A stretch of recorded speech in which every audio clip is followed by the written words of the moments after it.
Photo इधर येऊन येऊन येणार कोण रिक्षाशी दुसरा कोण आता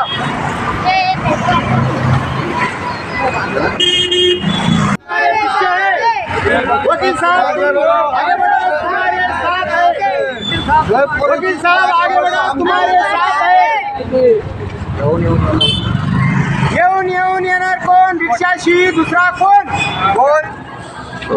माझं नाव ॲडव्होकेट सोहेब कुरेशी आहे. मी प्रभाग क्रमांक 19 सर्वसाधारण म्हणून अपक्ष उमेदवार म्हणून उभा आहे. माझी निशाणी आहे ऑटो रिक्षा. तुम्ही अपक्ष म्हणून का म्हटल्यापणे पक्ष माझं असं झालंच आहे की मी वकील आहे आणि मी 4-5 उमेदवाराचा फॉर्म भरतो. जेव्हा मी फॉर्म भरत होतो तर मला असा दिसला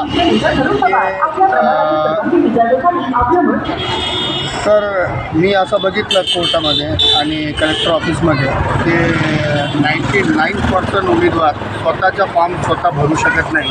त्यांना वकिलाची मदत लागत होती आणि त्यांना फॉर्म पण समजत नव्हता की फॉर्म कसा आहे काय आहे.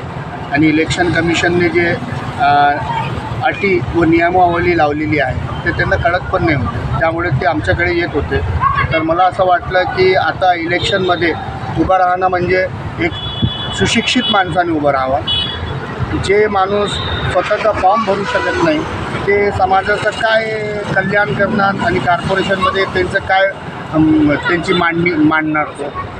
त्यामुळे मी इलेक्शन आणि हे इकडची जे प्रभाग क्रमांक 19ची जी जनता आहे त्यांनी मला खूप सांगितलं की बाबा आम्ही तुमचा साथ देणार आहे, तुम्ही उभं राहा. त्यामुळे मी इलेक्शन कंटेस्ट करतो आहे. तुम्ही आता डोर टू डोर प्रचार करताय, मध्ये सांगताय, काय नागरिकांच्या समस्या काय अनुभव नागरिकांची समस्या सर्वात मोठी तर एकच आहे की त्यांचं म्हणणं आहे की बाबा इलेक्शनच्या वेळी नगरसेवक आम्हाला भेटतो, इलेक्शन झाल्यानंतर तो फोन पण उचलत नाही आणि आमची समस्या पण ऐकत नाही. तर त्यांना जे तर त्यांच्यामधला माणूस पाहिजे की त्यांची जे काही आता काय हे नागरिकांना हे माहीत नसतं की नगरसेवक काय काय करू शकतं. नगरसेवक फक्त ड्रेनेज, पाईपलाईन, रोड, DP एवढंच मर्यादित आहे असं नाही वाटतं त्यांना. त्यांना वाटतं की त्यांची घरची कोणतीही समस्या असो ते लोक नगरसेवकाला फोन करतात.